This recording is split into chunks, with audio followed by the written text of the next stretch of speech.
Hey, I'm Ben Silverio. And I'm your guest host, Nicole Keating. And I'm your host and post, Ansel Birch. And it's time to party! We are not doctors, we don't give medical advice. Please drink responsibly. I don't know why. These are all. Welcome to the bonus episode for Time to Party's coverage on 13 going on 30. Hopefully you've enjoyed 3 episodes already, and here's all the stuff that just didn't fit. I saw a video recently that was talking. They were showing. It was a water park during COVID, and they were like, "Oh, okay." So and they looked at like all the different rides and how this was meant to like spread diseases, and it referred to one of the like super high water slides as a device designed to give you an enema, and I can't unthink that now. So I just wanted to give that to you as a gift. Why would you bring that up? You talked about the lazy river, and this is not a giant water slide designed to give you an enema. No, that's for Time to Party After Dark. That's later. Featuring Nicole's butt this month. Hey! Oh, yes, we know Nicole's butt is featured, but also I am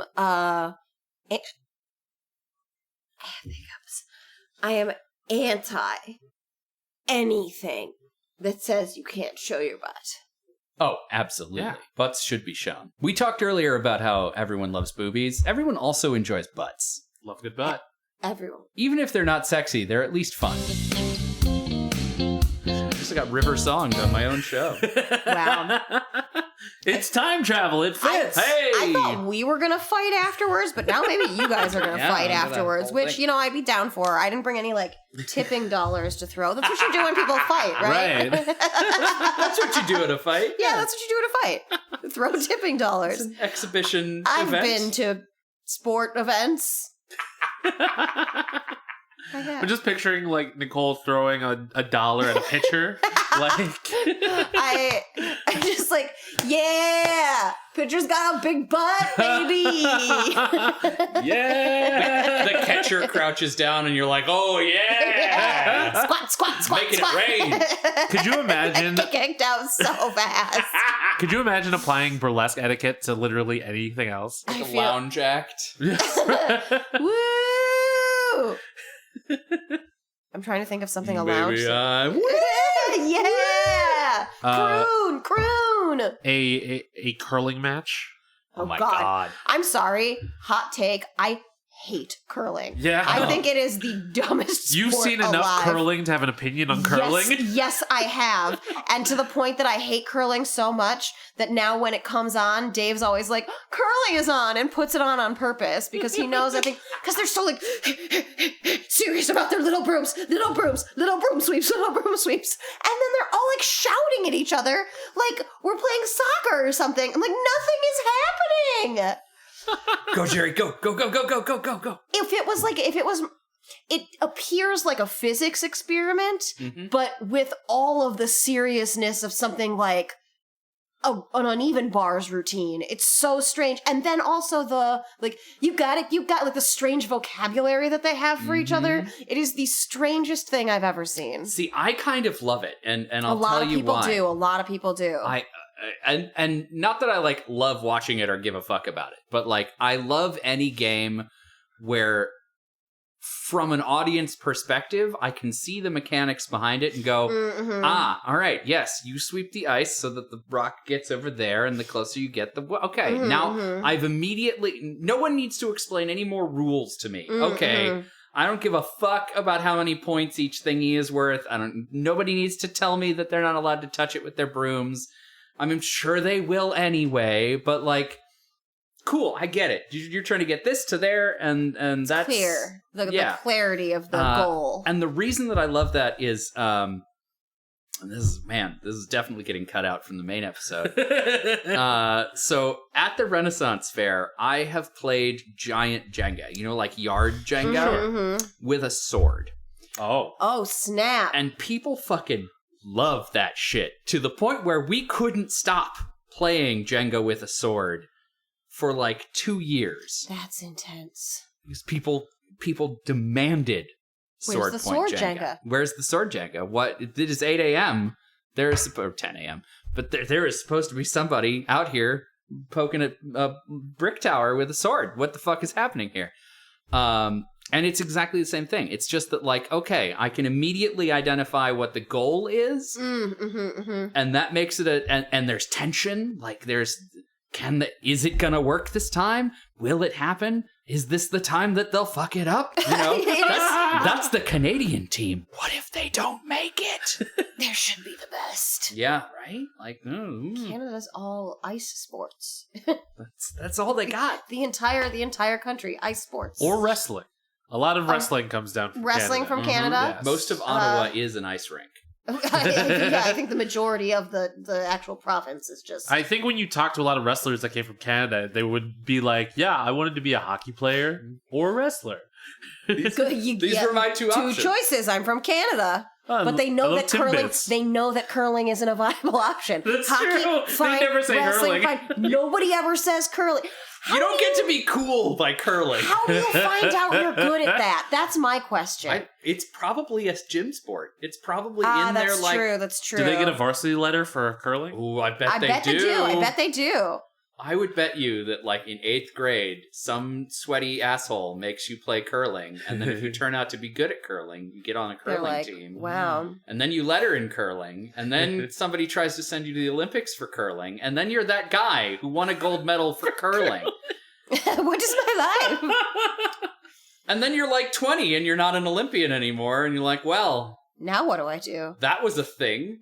Being an Olympian in any sport is weird because you've clearly started when you were like prepubescent, and then they dump you out of the system when you're in 25 or whatever in most sports. What do you do with that? Like, do you just put it on your resume and move on? I'm an Olympian, hire me. You become like Ray on Archer. You just get a job like that. Like, are you also good at Excel? Like, do you have any real skills or no? I'm to be honest with you, I don't need you to roll a rock across my carpet. But you never know.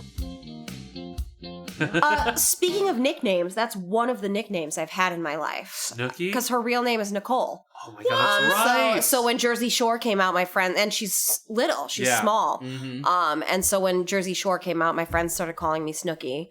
I've had none of my early nicknames ever stuck. I wanted to be a Nikki because Nikki seemed like a popular slut name. I say slut with the utmost respect and love. Yeah, I wanted to be a popular slut. So I thought that was what Nikki sounded like. Nobody ever started calling me Nikki.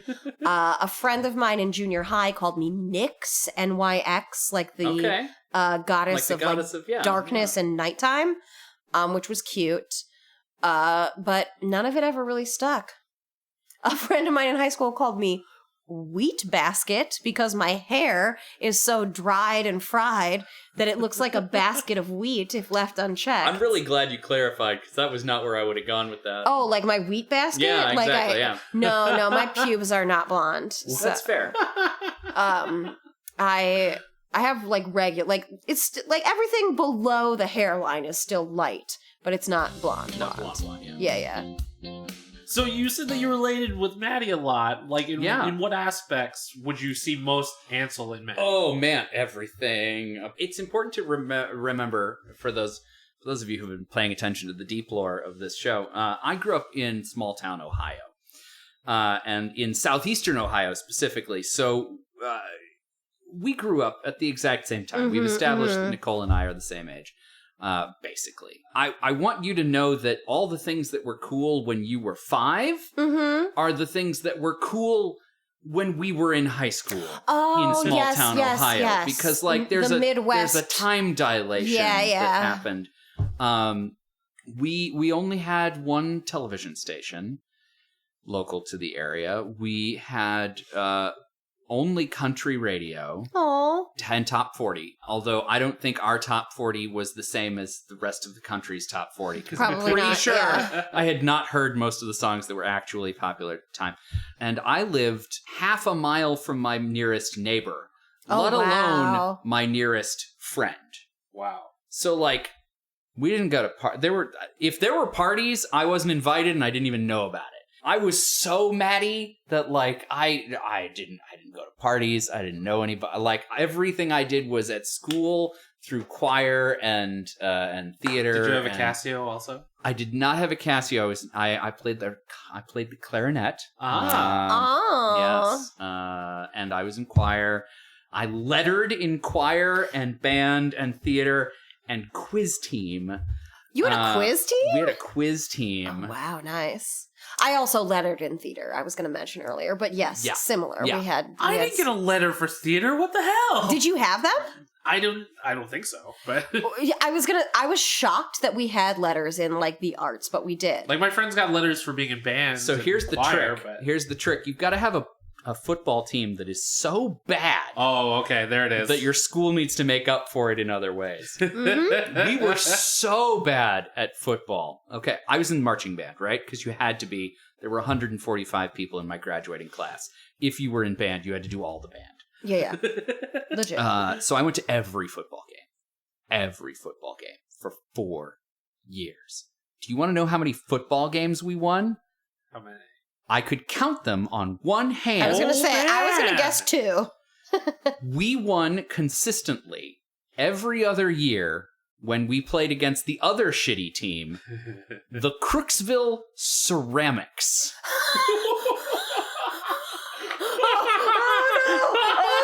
I need to laugh on the mic for a second. Okay. Yeah. I'm picturing their mascot is like the scene from Ghosts. Yeah. Like just... Oh yeah. Mm-hmm. But their logo was a pot. Was just a clay pot. Who? Why? I knew that I fell in love with my husband when I walked into his house and one of the pieces of framed artwork on his wall was Kenneth Branagh as Hamlet with 2 drama faces framing the picture. Is that still and up? Your panties just fell off. Yes, they fell off completely. Yes, it's still on the wall in our living room. Nice. I mean, my panties would fall off. If you're just like, oh my god, I like this guy. Had that. Oh, yeah. I like this guy. Listeners, if you've seen Dave, your panties would fall off. Aw, that's very sweet. I hope he knows that about himself. Give him that as a ringtone.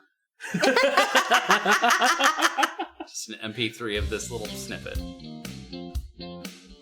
Sorry. Not what No one will know. No one will know. No one will know. How would they know? I want the public to know that your first response to the question, was this movie worth your time, was a deep belch. It's almost half-price Chocolate Eve. Oh my goodness, true. Some of my favorite days of the year. Mm-hmm. My favorite one is after Valentine's Day, though. Really? Do you like the Valentine's Day chocolate better? So the Reese's Hearts. Yeah. They're second to the Reese's Christmas trees. Really? But they both have a lot of like. Because I like the pumpkins than the eggs. Oh yeah, the eggs. I just like regular Reese's, like. So there's it's the balance of peanut butter to chocolate. Yeah. The peanut butter becomes more dominant in the shaped one. Yes. Interesting. Maybe that's why I like the chocolate better. I prefer a chocolate If form. you like the chocolate pumpkin, form. yeah. Gotcha. Yes. Yeah. So you have eggs, then trees, then hearts? Oh, hearts are in there with trees though, for right? sure. Because there's a lot of peanut butter in those. Yeah. I feel like I go pumpkins, eggs, and then trees and hearts are at the same level for me. See, it might just be the shape that I like hearts better than pumpkins. I mean, that is nice.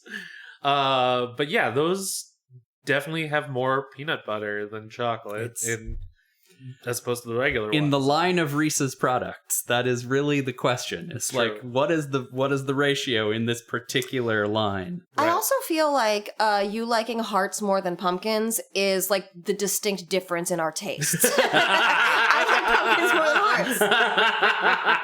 Just put that across all pop culture, and it's like, yeah, that's it. I mean, I guess that tracks.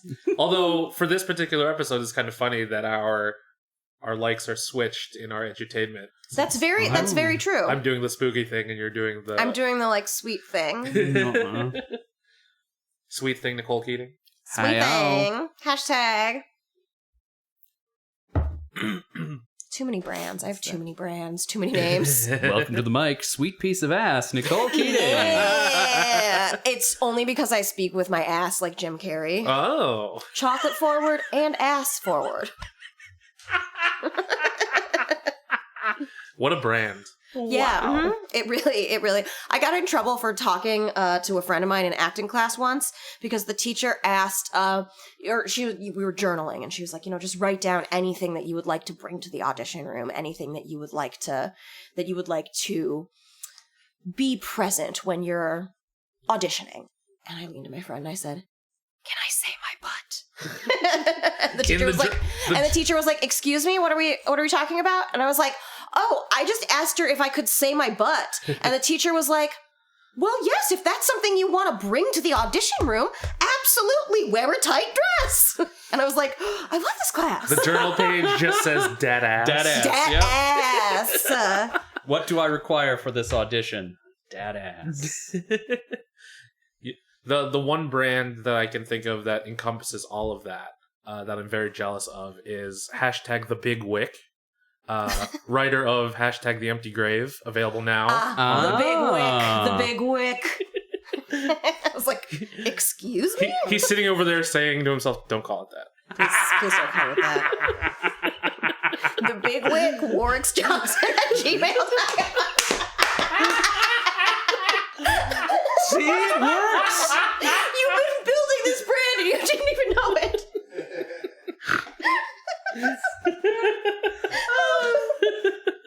I wasn't ready for you to bring it home quite so crisply. Me either, obviously. See, we're plugging the book on the show.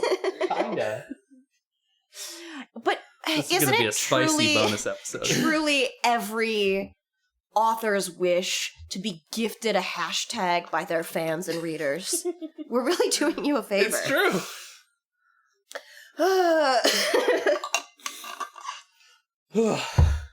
Wow.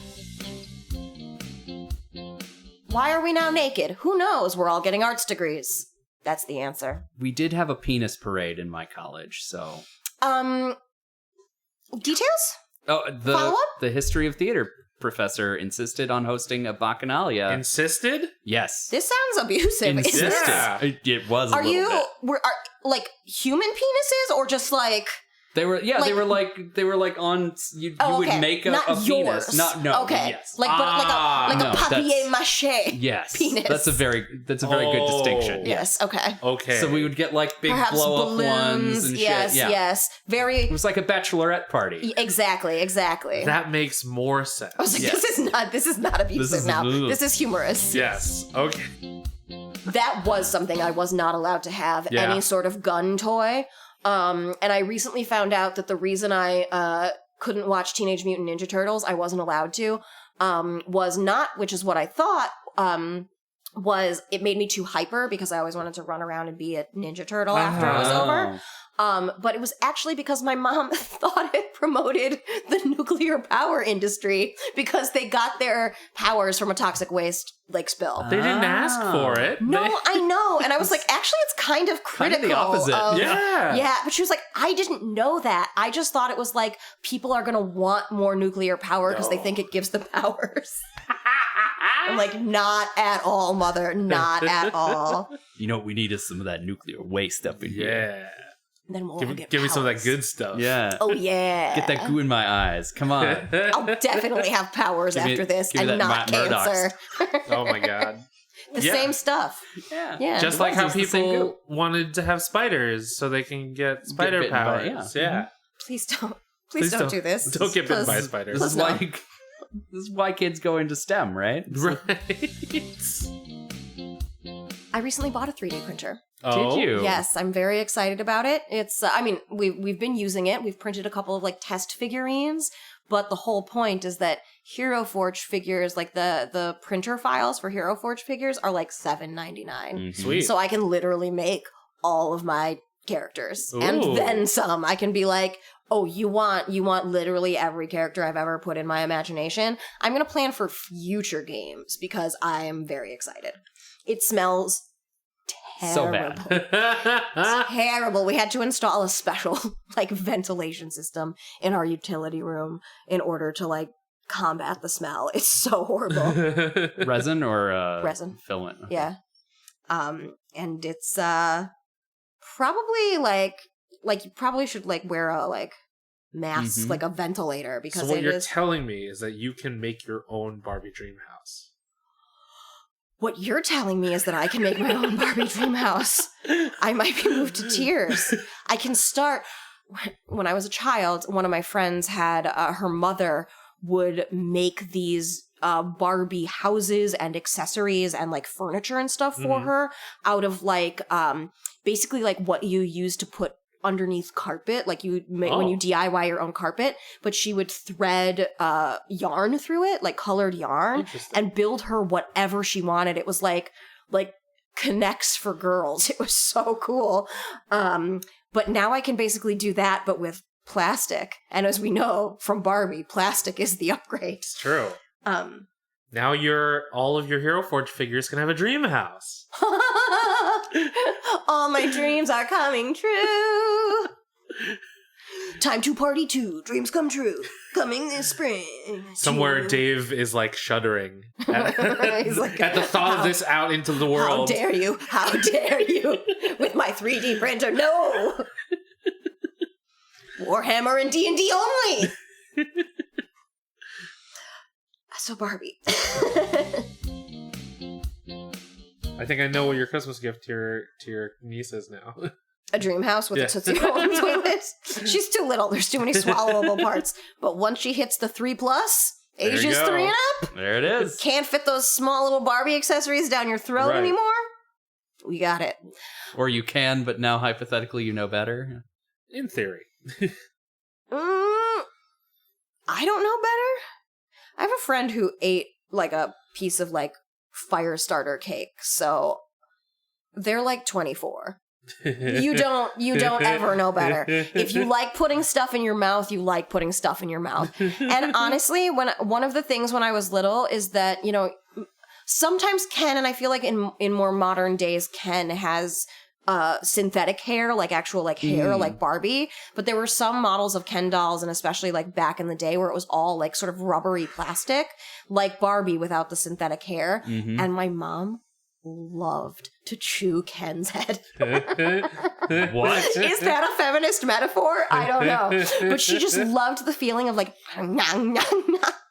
This is your adult mother. Yes, my adult mother. This is me when I'm a child, with my adult mother being like, don't you just like, it's just such a nice texture. Needless to say, I did not have a lot of Ken dolls. Just by attrition. I mean, they were eaten. And then I just began to fear for their safety, so I no longer wanted to bring them into my home. I can't bring men in here. I can't. It's not safe for you, Ken. It's not safe for you here. Leave. Do you know the choreo? Oh, no. Okay. I did it one time. I would probably have to go back and like... I don't know why I'm admitting this in a public forum, but the choreo that I do remember are bits of NSYNC. Yes, it's gonna be my guess. Yeah. The hand job for somebody behind you. Oh, that's the name of the dance move? It's gotta be. Oh my goodness, I learned something new every day. Hashtag dance history. Now you're not only are you learning about Thriller, but also NSYNC's Bye Bye Bye. You can find us on the internet. On Instagram and Twitter, I am at bsilverio20.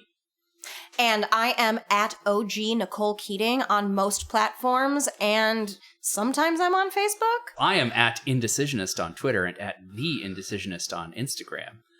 This has been an Indecisionist production. Special thanks to April Moralba for our podcast art and to Marlon Longid of Marlon and the Shakes for our amazing theme song. If you want to join in on the conversation, you can use the hashtag #TimeToParty. That's time, the number 2 party.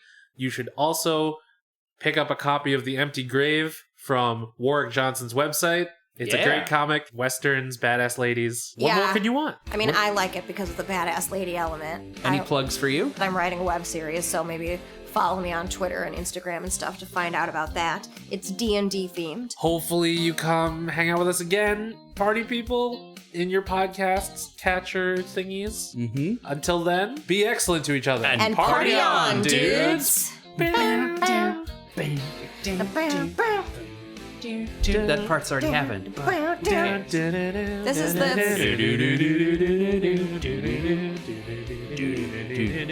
Do you have the time to listen to me whine?